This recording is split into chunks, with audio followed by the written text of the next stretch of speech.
behind me played in a simul in Duluth, Minnesota in 1925. So it's like blew my mind. I just like Lasker.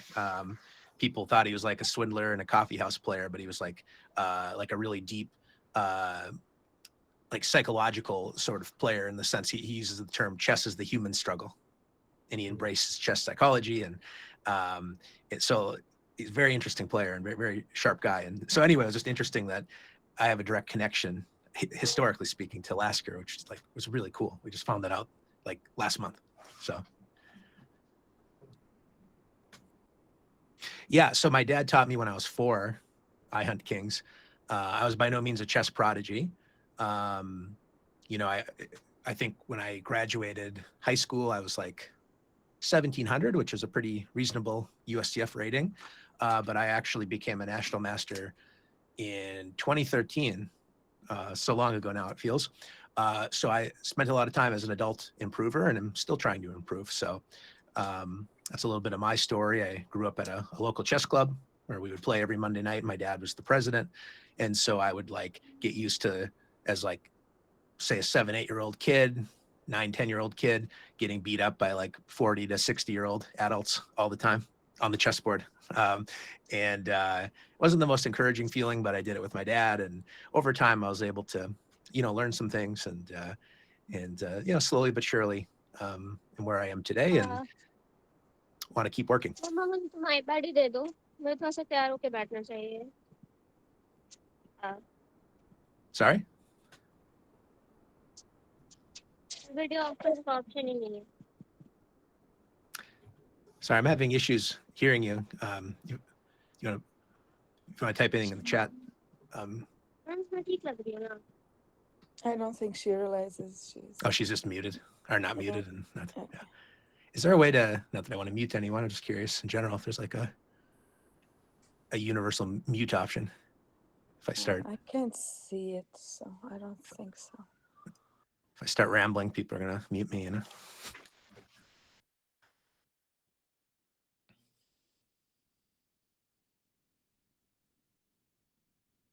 Magnus versus the world. Yeah, it's a very interesting experience. Serving as a coach in a game that is so incredibly complicated, even for grandmasters. I mean, chess itself, of course, is inexhaustible, but chess 960 is a whole different thing. By move 2, there can be surprising tactics that you just don't even see coming. Like, oh, there's a bishop on this weird diagonal and your king is exposed. And so the game is interesting. I think we nearly blundered a piece, and then the team did a really good job steering the ship in a more positive direction. And we'll see. I mean, the main thing is to enjoy the experience. Like, how often do you get to play against Magnus? Like, arguably the greatest player of all time. You know, it's a pretty cool feeling. And so I'm enjoying it. It's a bit stressful. It's a bit chaotic at times. You know, I'll wake up and it's like, oh, wow, you know, the majority of votes are for this one move. And if that happens, you know, we might lose a piece. And then people are creating like memes and stuff like, we need you to vote for knight d4. And so it's really fun to see it all play out. But yeah, it's a learning experience for all of us, for sure. Yeah, exactly. The second most popular move was a blunder, but we persevered, right?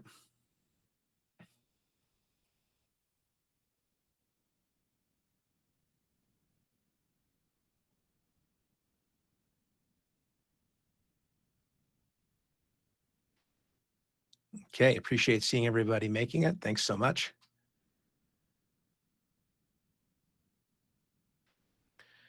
The last time we were all here, I sort of set up, it was intended to be a community Q&A. And so people are certainly welcome to send messages and ask questions along the way, but this is formed kind of, we're looking at it more as a, like a community lesson.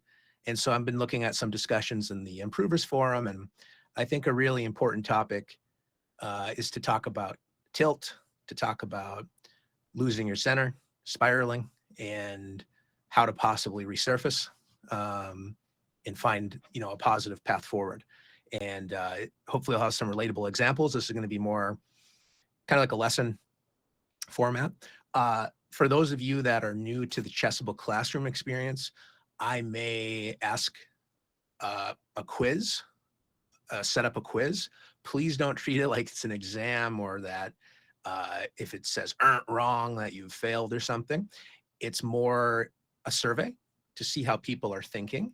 And I'm the only one who can see it, to be clear. So I don't want anyone to feel worried about like they're on the clock and it's some formal exam. It's just like super helpful for me to see how people are thinking and how you might play. So if you see a quiz pop up, you don't have to make a move. You don't have to participate, but I do encourage you, if you're comfortable, to make a move. And that gives me a sense of how people are thinking. And as I mentioned, or may not have mentioned, Chessable quiz only allows one correct answer. So oftentimes there'll be multiple good moves, but I can only say this is the right move. And so if you get something that looks like negative feedback, don't look at it that way at all. So just as a heads up. And, Yeah, thanks, Judith. yeah. Oh, sorry, go ahead. No. You do. Yeah. Wait, I was just about to say what you were just typed, so go ahead. I was just one quick technical note that we will be recording this class. So if you're not comfortable having your camera on, please turn it off. But it's always a good experience for the coach. I know that to have cameras on and interact with players. Artem asked a question about my dad. Here's a link. This is a story about me regarding the daily puzzle, and my dad is featured as well in the article. He turned 80 and still playing. I'll be 81 actually next month, so I'll be visiting him hopefully. And he at his peak he was over 1800, so very, very strong tournament player, and still playing today. And he even occasionally plays bullet chess. I had a question about chess 960. You know, the truth is I'm learning chess 960 too. I'm still figuring it out. And I think we all are. Even though the game's been around for a while, you know, it's sort of a new trend now that grandmasters are seriously playing it, right? And so I think one thing with 960 is work on your own chess game in general, opening principles, developing your pieces, rapid development, avoiding trades unless it clearly makes your position better. We're going to talk about a lot of that stuff today.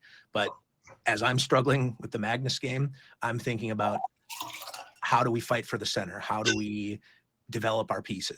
What does Magnus want to play next? You know, that sort of thinking. And if everyone wants to do a quick microphone check, can we make sure everyone's muted here? And then we'll get started. I'm not sure if there's like a universal mute button. I'm not sure about that, but everyone just do a quick mic check to make sure. I think we're good. Okay. So, welcome everybody. Hopefully everyone can see and hear me. I heard someone saying they couldn't. We're all good, hopefully. So today, like I mentioned, we did a Q&A class the last time we were here, and definitely will encourage you to ask questions. But today I'm going to share kind of some instructive content, and it's going to be more lesson-based. And I think one thing I'm noticing, you know, we're going into the month of April, right? So a lot of you started the improvers journey in January, and it's very easy to have improvers fatigue, right? It's a lot of work to get better. It can be frustrating, and we're going to have ups and downs, you know, peaks and valleys, and it's going to happen to all of us. And so today I want to share some examples that I think are very instructive, but also just recently in the coaches Ask a Coach, I try to be active there as often as I can. People are talking about how to deal with tilt and negative emotions and getting really frustrated. And so I want to share some examples from my own practice and from other tournament games where I have to deal with the unwelcome passenger on the road to chess improvement, self-doubt, oversights, mistakes. And even as a national master, this unwelcome passenger is with me today and will be a companion whether I like it or not for the rest of my chess journey. There are ways to deal with this unwelcome passenger, meaning oversights, frustrations, blindness of the chessboard. And there's a way to better manage that and to feel more confident in yourself. Meaning my biggest advice is get out there and blunder. If I had to give you any piece of advice, get out there and blunder. What I mean by that is don't, you know, sack your queen on move 2 or something. Oh, Coach Jane said to get out there and blunder. In other words, give yourself room to grow, right? And so we're going to look at an example that I played that I think will be pretty instructive regarding this exact topic. So let me get to the specific game. And so this is an online game. Maybe it was like a rapid game, like 10 minutes or 15 minutes per side. I don't remember. I have the white pieces. And so after E6, I'm playing sort of Queen's Gambit style. The most common moves are like knight C3 and knight F3. For example, if I play knight F3, bishop B4 is known as the Bogo Indian. It's a very interesting opening. And then I can either block the check with the bishop or the knight, or as Coach Dane said, get out there and blunder, Queen D2, right? No, of course not. But in all seriousness, this is what the Bogo Indian is. And the reason that I mention this opening is I played something really weird, bishop F4. This is an opening that Yasser Seirawan experimented with in the 1980s. It's extremely rare. And now we have a chessable course, D4 Simplified by Grandmaster Alex Cholovich. And so I decided I want to try to learn this interesting line. And the idea is if the opponent plays check, as was played in the game, I'm going to play knight D2. And so if we compare that to the normal opening, knight F3, bishop B4, if I play knight D2 now, my bishop is blocked. So that's the general idea of what White's trying to do, is to get the bishop out in order to meet bishop B4 check with knight D2. And so my opponent played B6, preparing to fianchetto the bishop on the long light square diagonal. I played E3, and then my opponent played bishop B7. And so this is an example where I'm going to set up a quiz, and it's not like there's a best move here, of course. So if you make a move and it says wrong, it's not what it's all about. It's a survey. I just want to see how people are thinking. I want to understand how you would play as White. So I'm going to give everybody like a little over a minute just to get a sense of what you would play, and then let me know what you think by making the move on the board. And so I'll give everyone like, how about a minute 20? What would you play here? Make it your own rapid game, so to speak.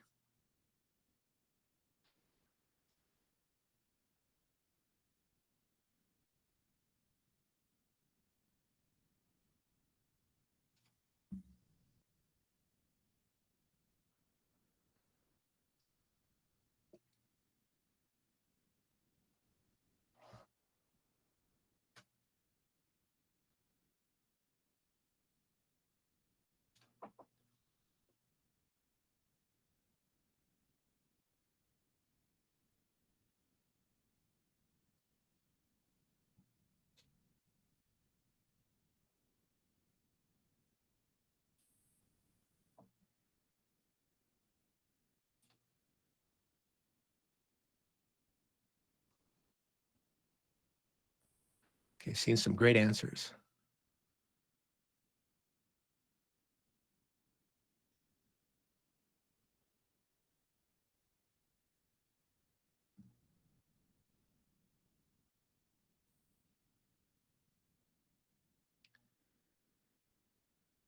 Okay, great job, everybody. So I Hunt Kings, by the way, said, honestly, my main chess problem is simply getting really nervous during rated games. I'm getting too worried about my rating. I'm stuck playing unrated. Well, this is exactly why I created this lesson today. Not that I expected that you would attend and say this exact thing, but it's perfect timing because this is a game that I hope will encourage you. And the cost of playing rated chess or playing tournaments, you're going to lose some games and it's sometimes going to feel pretty bad. But the truth is there's a way that I think we can really push forward in a very healthy manner and process this. So a majority of you came up with moves that I did not play in the game. I saw knight F3, I saw A3, I'm seeing H4, bishop G5, tons of moves. Welcome those of you just joining us, by the way. This is a game that I played, and we're about to see an unfortunate decision I made. So here was my thought process. By the way, the chessable course, the book move was A3. Challenge the bishop and start to unravel your king side and prepare to develop later. Well, my thought process was, I want to play bishop D3. That looks pretty good. Oh, I can't play that because then I lose my my pawn. So then I thought, well, I'm going to play knight f3, just a normal developing move. Lottie said that. That's a great move. And so I started calculating and thinking like, well, maybe they would put pressure on my pin piece, right? Like if I play here, maybe they'd play knight e4, and I'm not 100% sure. My bishop is no longer communicating with the knight. I don't know. And so after spending like, I don't know if it was like a minute or something, I was like, what am I even worrying about? I'll just play bishop d3. And that way, when the knight comes here, I'll play queen c2. And so here you are, your national master teaching this class, played bishop d3. A great move in general and a terrible move in particular. A great move in general, meaning develop a new piece, fight for the center. I saw the problem behind it and I just forgot about it. Somehow I was just overthinking. And so the big thing is to remember contact points. When even back here, when your opponent plays bishop b7, I want you to say to yourself, are there any new contact points? Meaning, does this bishop have any contact with any of our pieces or pawns? It's a really useful way to connect the chess neighborhoods or the quadrants on the board and say, okay, look out for that. So for those of you thinking knight gf3, that would have been a great way for me to block that diagonal. I played bishop d3 and my opponent happily captured. So here it is. National master blundering a pawn and a rook on move 6. And it wasn't a bullet game. It wasn't a blitz game. It was a rapid game. I had plenty of time to think. And so the point is, as you play more games, this is going to happen, right? So we talk about going on tilt and getting frustrated with ourselves. I certainly felt all those things. I'm sure I said some very encouraging words to myself in my head when I played this move, right? And so now I'm faced with a dilemma. I remember reaching over to the resign button. I was ready to resign. I was very disgusted that I missed this. But one thing is, as you play enough chess and you make enough mistakes, you learn, I've played worse than this. I've seen worse, meaning it's going to happen. Now, if you're ever on the other side of the equation, have you ever played against an opponent? They play some terrible blunder, but they keep playing. And you're like, okay, whatever, they're not going to resign. But more and more, as the game continues, the game gets difficult. They're not giving you the full point. And all of a sudden, maybe they get a draw. Maybe they even win. I know I could write an entire book called I Was Winning, games that I've thrown away that I was winning. And so the point here is, if you look at both sides of this game, the side that's frustrated, the side that's blundered, the side that feels disgusted that I missed this, I also know on the other side of the board, there's an opponent hoping I'm going to resign, expecting I'm going to resign. Now, I'm not saying always play to checkmate. Feel free to do so, especially if you're newer to the game. Nothing wrong with that. As you become a more advanced tournament player, you might decide to resign at a certain moment. But my advice is, don't resign until you can no longer ask questions. Meaning, if you can ask a meaningful question to your opponent, do so, right? So I was able to recover. I didn't resign. And I thought, what is my new goal? For those of you that play tournaments, a lot of people go in, myself included, when I was younger, I want to go 5-0. I want to win my section. Nothing wrong with that ambition. Very good. But don't make that your only goal. Don't make that your only purpose. Because what happens if you get one draw? Nope, now I can't be 5-0. What happens if you lose a game or two, right? And so there's the other aspect of getting the experience of playing. And so you don't want to, put yourself under so much pressure that you have to win everything or else it's a failure, right? And so anyway, I've played enough tournaments, I've blundered enough games to know this is still a game of chess, right? And let's keep asking questions. So what's the first question I can ask other than saying, well, why am I such an idiot? Okay, I asked that question. But I was able to resurface and say, what can I do now? Well, some of you said F3 earlier. That's the move I played now. I'm going to lose the rook. There's no getting around that. It's disappearing. However, can I make this bishop, possibly trapped or make it more difficult for this bishop to escape? How do I try to build something positive from an absolutely terrible position? Step one, stop the bleeding, stop the negative thinking. And so I play F3. Okay, takes. Okay, bishop wants to move here. I play queen E2. And now comes a really important point. If I go like this, is black on the bottom? Everybody sees black on the bottom? Great. I'm going to give everyone like 2 minutes to really think a little bit longer and figure out what you would play here as black. Again, there's multiple good moves, so don't stress out if your move isn't selected.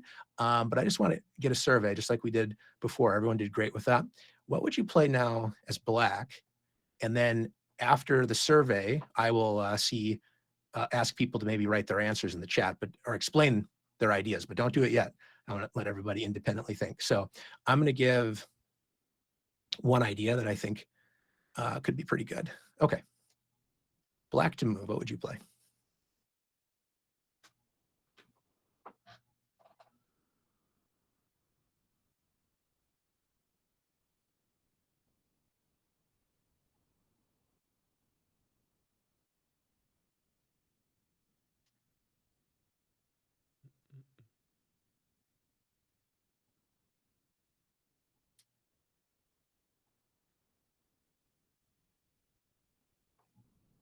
Oh, so as this is my recording, I could speak and no one will hear me in the group chat.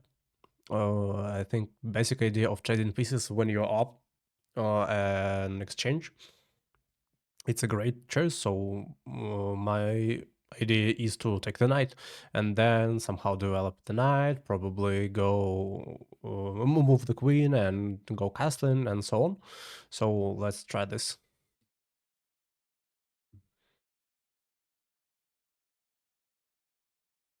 Unfortunately, it was not played over the board.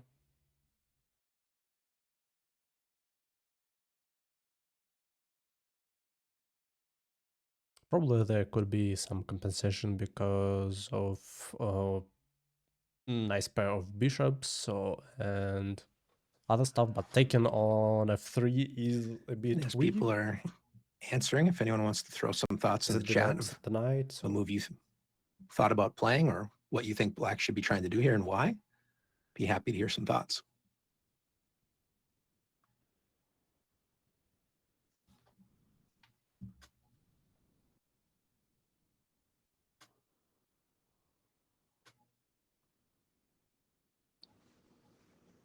Chat is blocked during the quiz, so we can't. Oh, I'm sorry. Okay, in 2 seconds, go ahead and thanks. Sorry about that. No worries. That's a cool feature. Yeah. Oh, then like all the comments like flood in afterwards. Is that how that works? Like if you try to, like, does it save your No, chat? he just doesn't let us. Just Okay. doesn't let us in. It just pops a thing. Okay. Okay, so great conversations, everybody. Now, what's, again, with the chessable quiz, like I said, tons of good moves. My opponent played bishop d2, and a lot of you said bishop d2. Perfectly good move and sensible. I'm up a piece. I want to trade material, because if I'm up material and we keep trading, at the end of the day, we'll be in a simplified ending where I'm going to have more material than my opponent. Makes total sense. However, one thing that I'm learning as I'm trying to improve my understanding of this, trying to win the one game, is yes, in general, trading makes sense when you're up a lot of material, but I would also start adding sort of a thought, is there any rush to take this knight, right? Maybe my opponent will waste a tempo and play a3, and then maybe I'll take the knight. There's no rush to play it right here, right now. One other thing about thinking about material count, this knight is, you know, roughly worth 3. The bishop is roughly worth 3. And you'd say, well, any minor piece trade is generally good. However, I want you to think about when you're on the side that is trying to win, meaning you have the winning advantage, but your opponent is asking difficult, meaningful questions. Ask yourself, what is keeping my opponent optimistic? What is giving them something to be happy about in this game? And I would say these bishops are like super active. And so from black's perspective, this knight is not a problem. This bishop, on the other hand, is very active and it's putting pressure here. So rather than taking the knight, what if you could just trade these pieces? All of a sudden, if this bishop disappears, I'm no longer guarding my king on this diagonal, potentially. I'm no longer creating pressure against black's camp. And so a move that, you know, you'll see me say, hey, knight on the rim is dim or grim. Don't move your knight on the edge of the board. Well, here you have a specific reason, right? Just like I think it was someone with the username, the Sleeping Duck, made a point about that, right? Knight h5 and queen h4 check. And so this way I'm trying to remove things that are keeping the opponent optimistic. Hey, I have a bishop. I'm putting pressure on white's position, or black's position, excuse me. You try to escape. I have d6, or as somebody said, throw in a check first, which is really strong. Either way, the point is I'm removing active pieces. I'm not trading the passive pieces, right? So this would have made me probably not very optimistic, to say the least. So when my opponent made this trade, now here we are. So we're on move 9. I've blundered a pawn and a rook, and now I'm going to play king takes d2, right?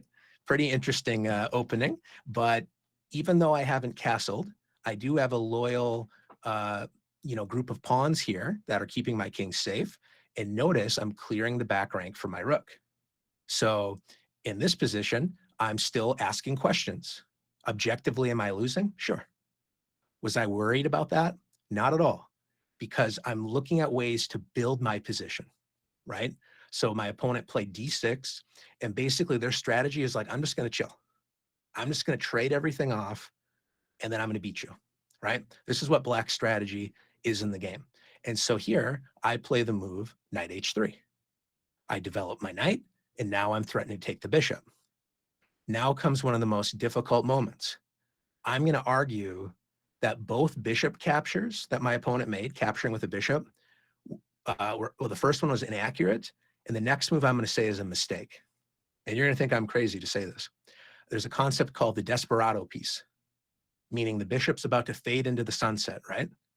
So there's a tactic called desperado that if you're going to lose your piece, why not get something in exchange for it? Meaning if you're going to take my bishop on the next move, which is what I'm going to do, why don't I just take the pawn? The issue here is that you're awakening a giant. Is anyone here afraid of the queen right now on e2? Like if you're playing this as black, like, are you afraid of this queen? Like, I don't think so. I mean, the queen's powerful, but right now, the queen is blocked. Once you grab this pawn, yes, you get one more point on the chess scoreboard, but this isn't a sport with a scoreboard that's reliable. Meaning, yeah, you're up in points, but what about the quality of the players still on the field? Now my queen is awake. Look out for the rook, right? I could win a rook. And all of a sudden, I have 4 pieces developed, and my opponent has a knight developed. So my opponent played knight bd7. And here, I should have played rook g1. The other thing I want you to think about, I talked about losing a pawn. Notice here, you could say I lost a pawn, but pawns open up windows for pieces. And if you capture my pawn, you've now opened up a big window, right? Well, remember when I blundered the pawn on g2? I lost a pawn, but what did I gain? The open g file.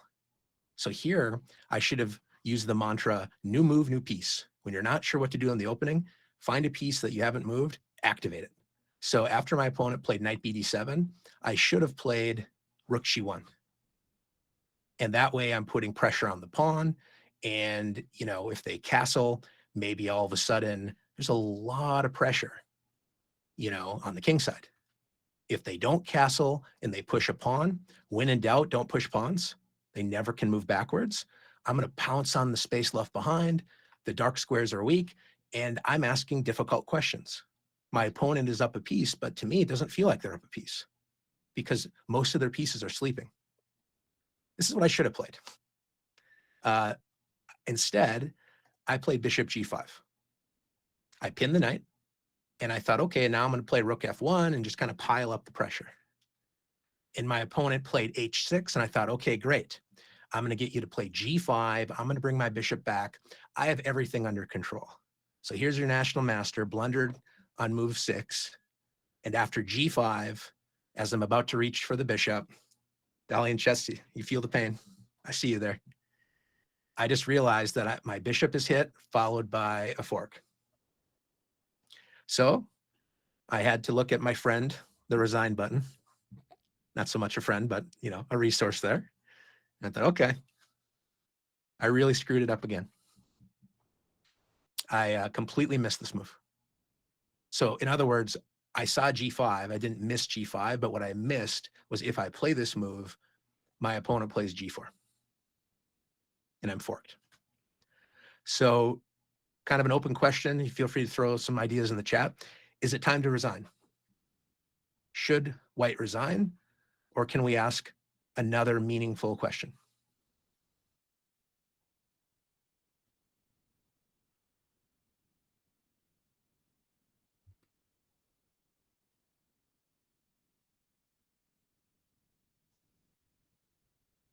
Yeah, Артем says, why resign now?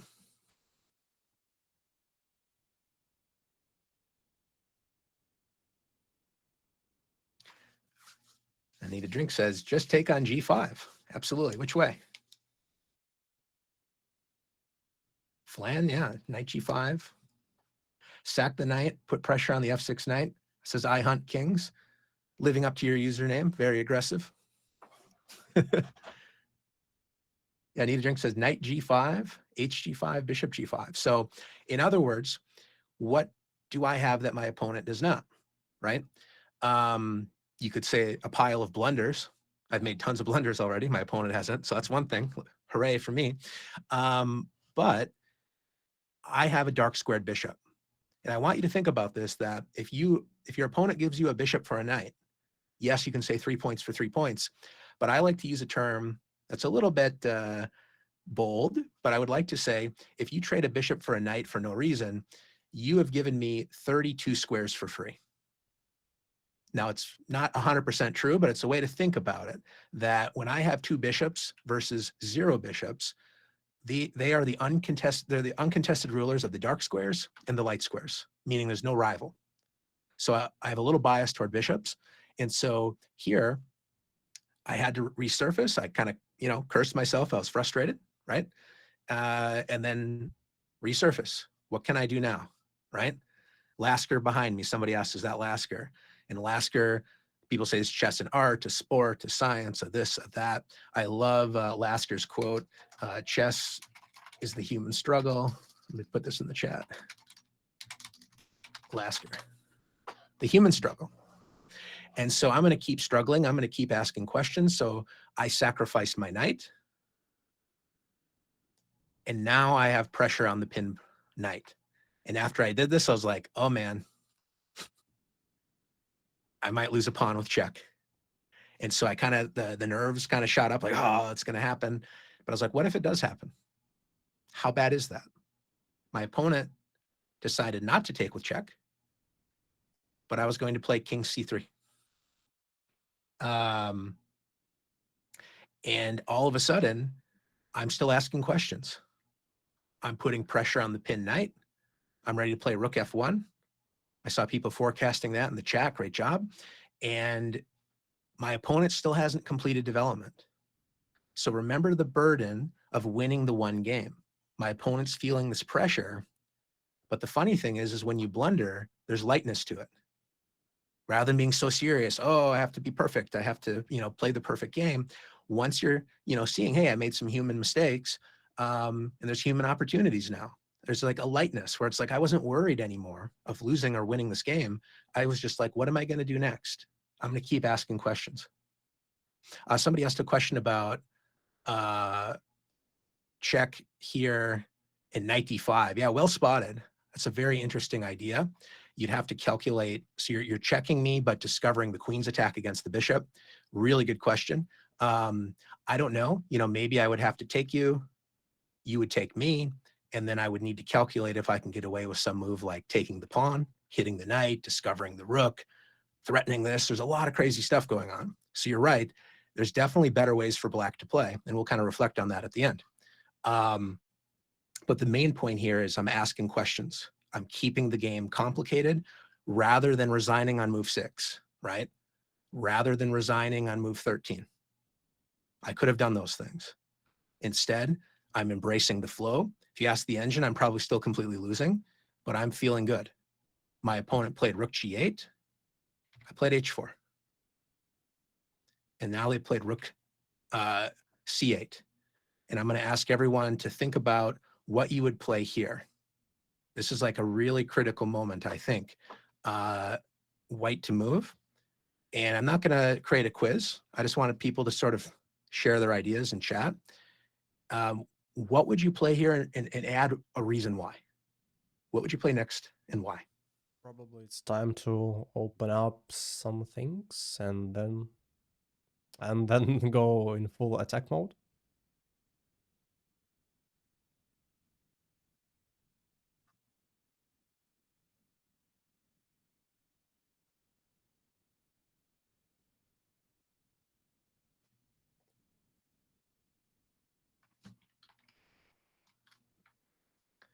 And sorry, I'm just catching up on chat, by the way. Some people were saying in that knight d5 example that you could just play queen takes knight. So very interesting idea. I just saw someone mention that. So thanks for sharing. It's a good burden to have. There's so many people here, so many comments being made. Apologies if I don't get to all of them, but really appreciate everyone's enthusiasm and participation.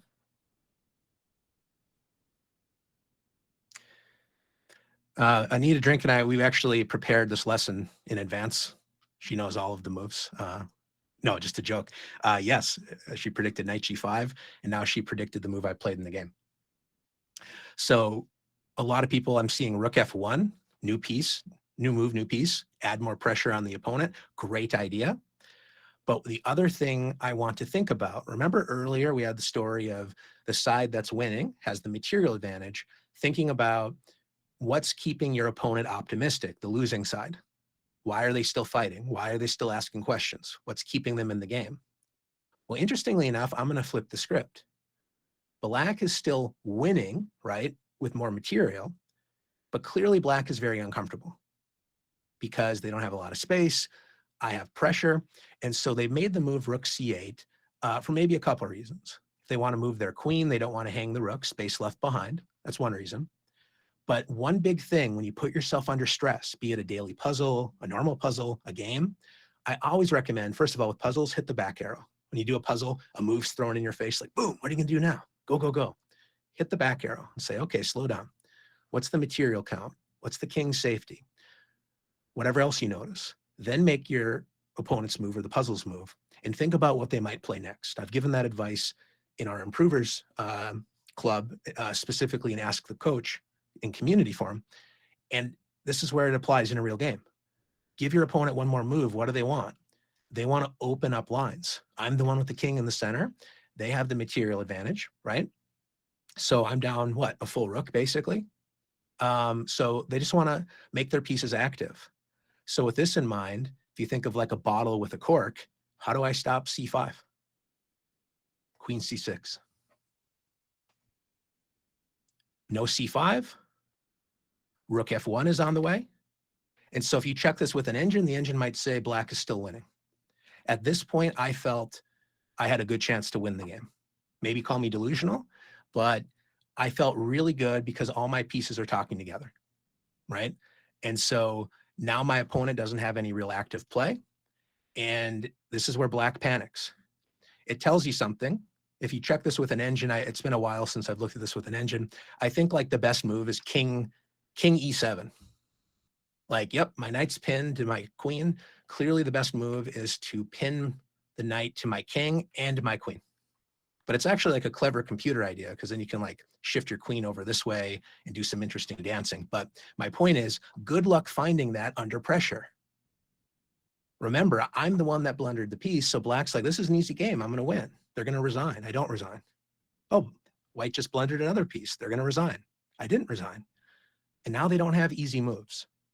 I remember Bent Larson, a grandmaster, had a great quote. He said, I would rather have a much worse position that I can improve than an objectively better position that I can't improve. So in other words, I'm building as white. Black is just trying to hang tough. They start to unravel. I play rook f1. And now the opponent plays e5. Okay, critical moment. What would you play now? I'll let everyone think and throw some ideas in the chat.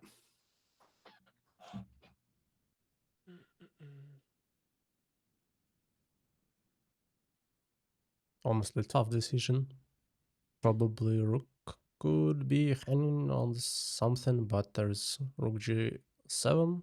Unfortunately, I couldn't draw arrows, but... Need a drinks on fire? Predicting all my moves. Intuition says bishop f5. Yeah, sleeping duck, I think rook g5 is probably correct. Bishop f5 is good. When you have a material advantage, I think I heard this from There's Yasser also a thing. Sarouan. One of the biggest advantages to having a material advantage is you can control when you might give back some of the material. If you think of a hot air balloon that all of a sudden is starting to sink, you can, remove some weight from the balloon to try to get it to rise again. And so at some point, Black had to adjust to the new reality that you can't just play on autopilot, that you can't just expect me to resign. And Black never really adjusted in the game. So after e5, anytime there's a pawn move, anytime your opponent pushes a pawn, think of the squares the pawn was diagonally protecting before and ask, what is the space left behind? So here I played bishop f5, and look at the buzzing bees slicing through the diagonals, right? Black is kind of desperate here. Sleeping Duck mentioned at some point rook takes bishop, and I think it's still possible.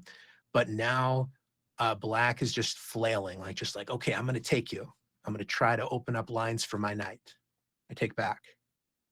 And then after king g7, this is where Black officially collapses. And I will create a little quiz here for everybody. What would you play now? Reaching kind of the final moment of the game.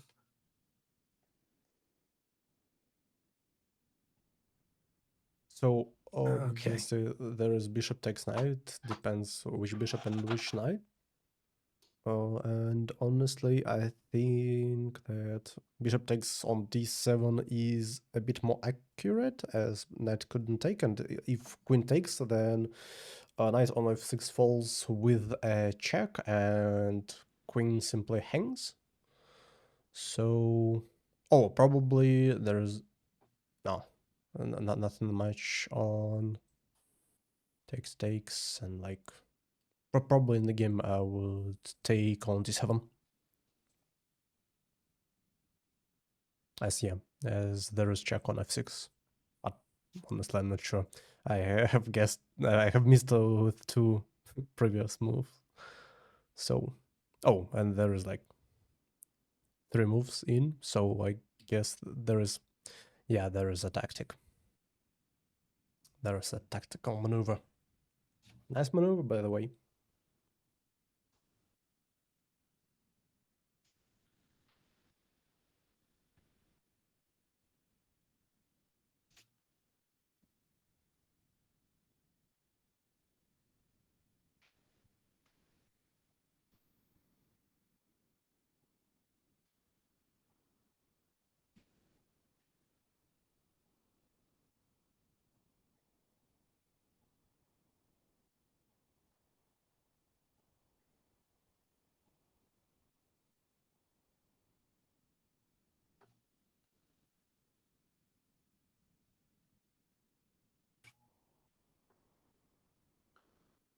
Okay, seeing great answers here as we're winding up. Really appreciate everyone, all the engagement and enthusiasm. You're doing great.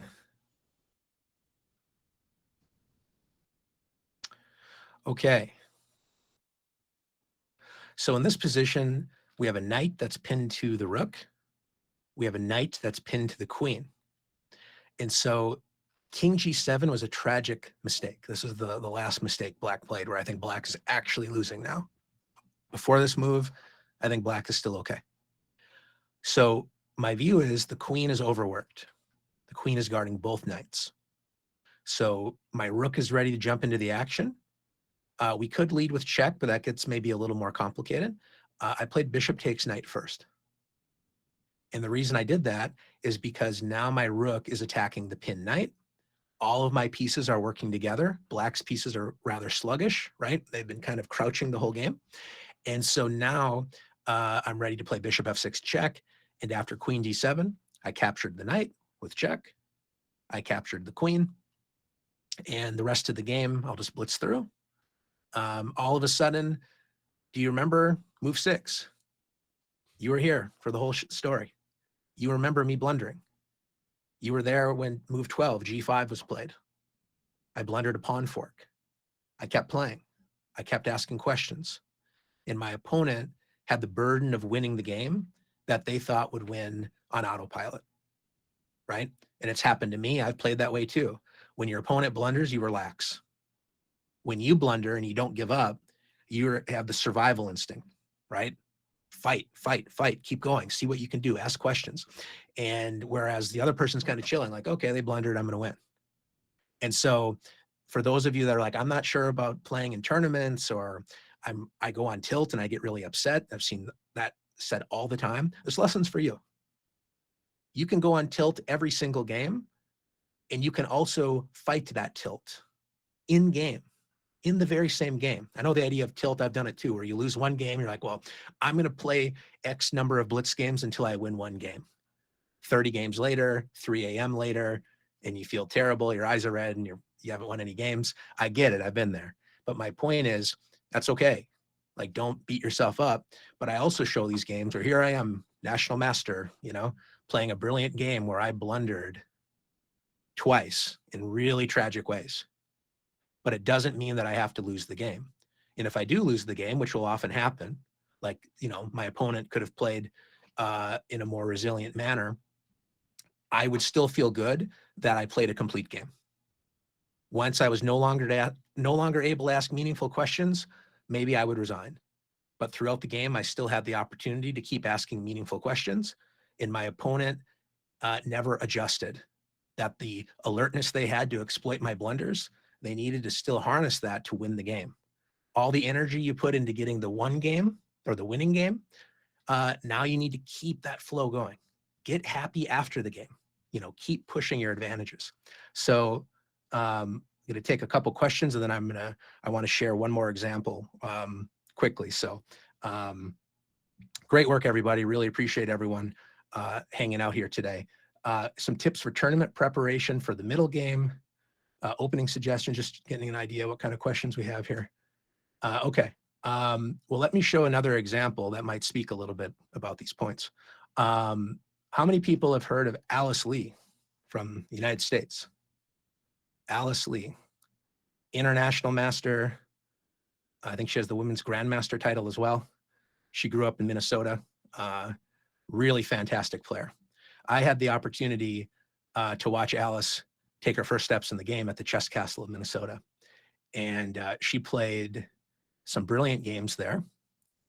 And this is a game that she played against my very first student and friend, Dane Zagar. He's now an expert. And this game was played in 2017. Yeah, Alice was 8 years old. Rated, I think she was already like 1800 something.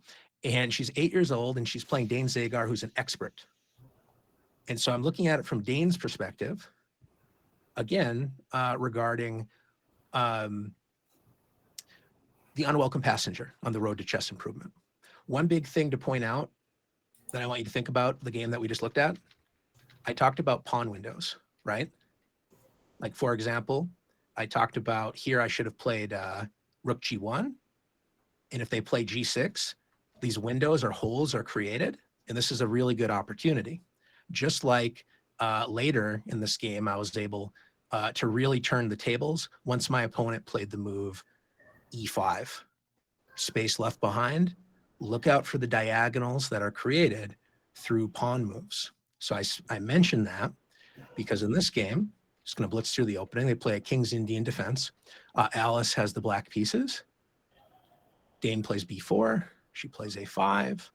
Bishop a3. Takes. Knight e8.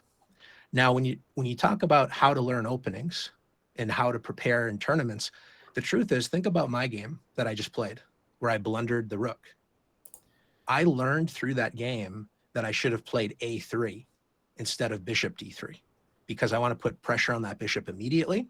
And so my advice is play training games in the openings you enjoy, and try to take notes about the games that go wrong, specifically. Like, I'll play an opening, like I'll, get a chessable course, be really excited. Hey, I'm trying out the Caro-Kann, awesome opening. The first couple times I get wrecked, just crushed. And sometimes like, okay, I'll play some more blitz games and forget about it. Well, as I grow older, I realize capture those moments in a bottle. When you're playing the Caro-Kann for the first time and your bishop's trapped or something weird happens, analyze those games. Like, get out there and play. Even blitz games are perfectly fine to learn openings as long as you're going through them afterwards, right?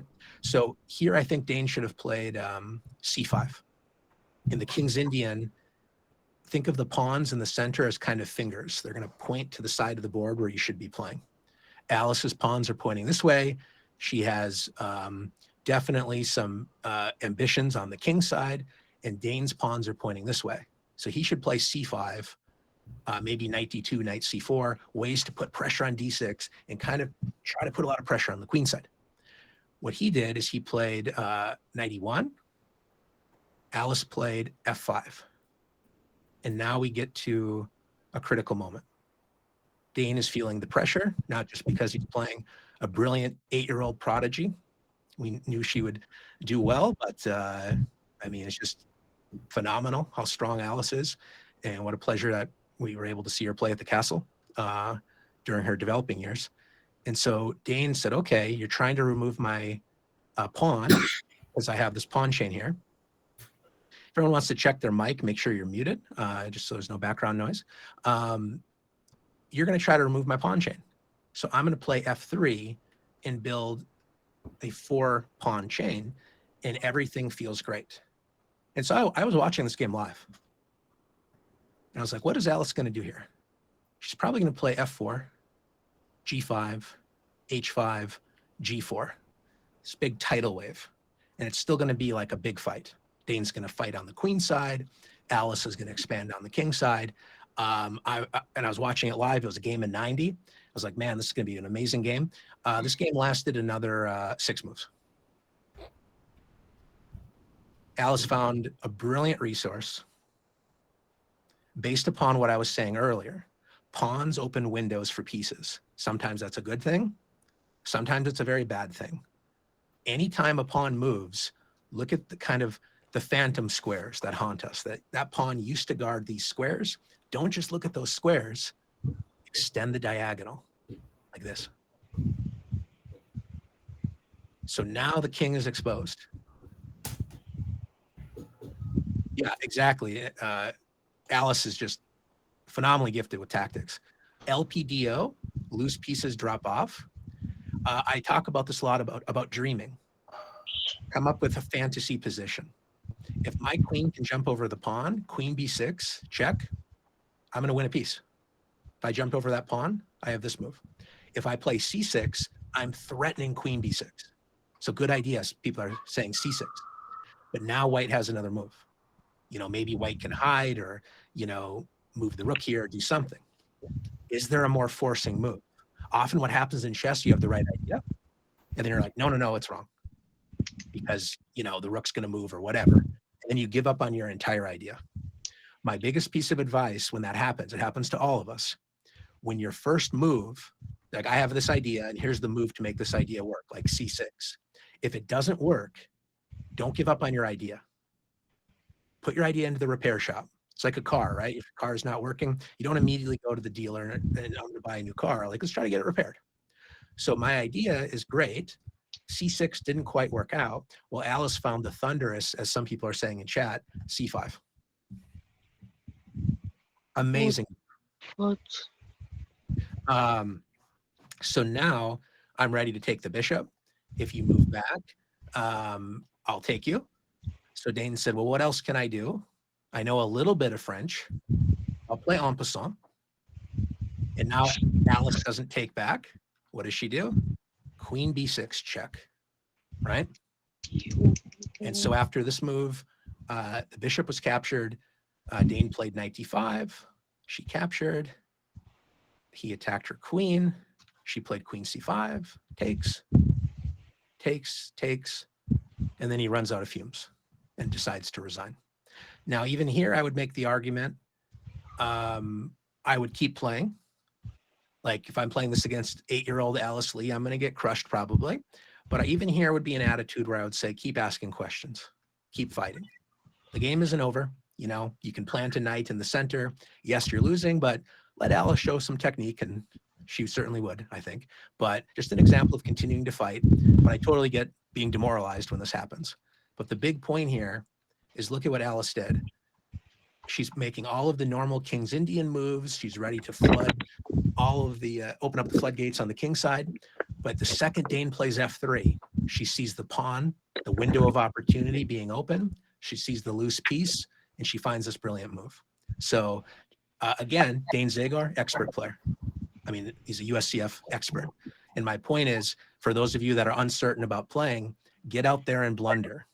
Let Alice Lee show her brilliance, which she will, but learn from it, right? Learn from these opportunities. So this is what I had prepared for today. I'll be happy to answer some questions, but wanted to give everybody an opportunity to stretch your legs, or if you got to take off. It's wonderful interacting with everyone, and just want to thank you for the incredible support and participation. So I'll hang around a little bit, just people have some questions. I'll be happy to field some and go from there. Give me 1 second here. Everyone wants to check their mic. Okay, great. All right, so I see Flan, your hand is raised. Hello, can you hear me properly? Yeah, I hear you great. Thanks for joining the class. Thank you. So this is my second community classroom of the year, and I'll just say, first of all, thank you for the class. It's always very beneficial to see a national master talking about their struggles, and I can deeply relate. So about my question, I've been going to a lot of over-the-board tournaments, casual ones, because I don't play FIDE-rated tournaments. Mhm. The problem stems here that I'm a fairly decent player. There's nine rounds, right? I win the first 2 or 3 games and I get good momentum. But then like at the 4th game, for example, I go to board 1, I play some 5-year-old kid that turns out to be prodigies, and then they beat me. Well, aside from the fact that I really hate kids in chess, it makes me lose my momentum. And then after that I got my 3-win streak, I went 3 for 3. I might lose the next 4 games. So I go from 3 for 3 to 3 for 7, and it just so happens like whenever I have a loss, it really just my momentum is just really down. I get really tilted. Yes. And then I just overall have a very mediocre tournament. So I want to ask, like, how do you prevent a tilted mind? How do you recover yourself from a loss quickly so you can start winning again? That's just that. Yeah, great question. Thank you very much. And I'll field some more questions in a second here, but just to quickly answer that question, it's not easy. I think the main point though is the games I just shared with you is one of the, when I was a kid, Gadakomsky was on his way to fight for the world title. And Gadakomsky was well known as a tenacious fighter. And so a lot of grandmasters hated to play Gada because when he was losing or in a bad position, he was a very stubborn defender. But what would often happen is, just like this game that we looked at that I played, where the opponent that was winning was losing control. At the moment they're losing control, they offered Gada a draw. This is also true about Fischer, by the way. And Komsky would always refuse the draw. And the logic was, as he's fighting back, his trend is going up. The side that's winning, their trend is going down. So as they're reaching a point of equality on the chessboard, psychologically, the trend is up for Komsky, right? And the trend is down for the side that threw away a winning position. Now they're relaxed, like, well, at least I'll get a draw. He's like, nope, we're going to play 100 moves. And so this isn't like, we can talk more in the community, ask a coach. Let's follow up there, by the way, because you asked a great question. But my point is, think about those trends in your own games and in your own tournaments. And when you're going down like this, the best thing you can do is, in my opinion, is this mental exercise. You can't control a wave crashing on shore, right? If you're on the beach, you're watching a wave about to crash on shore, you can't control that moment. But allow the wave to crash on the shore, the frustration, the emotion, whatever. Allow that loss, whatever it is, and embrace the next moment, because what happens after the wave crashes on the shore, it recedes and it goes back. And that's where you have the ability to resurface in a game, in a tournament, anything. So just give yourself that space. We all experience it. And with all, it's a work in progress. So kind of a long-winded answer to your question, but reach out in the Improvers Forum. We'll talk about it more. New to chess, I think you had a question. I thought I saw your hand raised, maybe. If not, no problem. I'll write it in chat. Okay. just checking if there's any more questions here as we'll wrap up.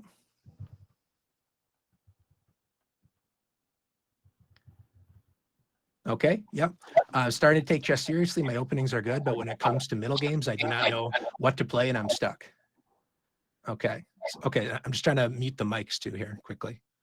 Let's take a couple more questions and then we'll finish today. Just having issues finding the microphone to mute here. Okay, right there. Okay, great. So when you don't know what to do, and I mean, here's a good example. Look at Dane's game against Alice. See, your openings are good. You get a position like this. And Dane played knight e1. It turned out he kind of mixed up his moves. When you're not sure what to do, Axel Smith wrote a book called Pump Up Your Chess Rating. And he created an entire chapter called No Pawn Break, No Plan. If you don't have a pawn break, a way to open up lines, you might not have a plan. Sometimes that happens. So if you don't know what to do and there's no pawn break, try to find your worst placed piece and improve it. It's a good piece of advice. But when you think about the middle game, especially here, if I'm white and I'm not 100% sure what to do, where are my pawn breaks? C5 is a pawn break. I can open up lines here. Later, I might open up my rook, like so. And so with this in mind, I have some kind of direction. I put pressure here. Now, during the game, like Dane did, he played knight e1. He didn't know the theory, and it didn't quite work out in his favor. Review your games. Figure out where you went wrong, and try to see what the engine recommends, and see if it makes human sense, right? Like, look at master games, look at engine recommendations, and figure out what's being recommended and why. And that's a way you can just slowly, kind of move by move, make progress. I'll just look at the chat here. If anyone has any questions, feel free to just throw it in the chat as we're finishing here. I'm going to just take a few more questions.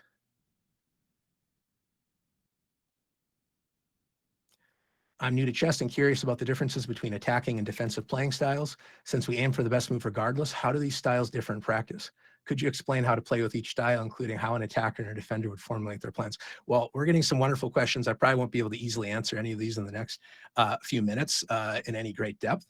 I would say regarding attacking styles, when you're starting to play, like, don't necessarily worry too much about what your style is. Just sort of like don't label yourself. I'm an attacker, I'm a defender, or I'm a positional player, or I'm a this, or I'm a that. Try to figure out like what you enjoy.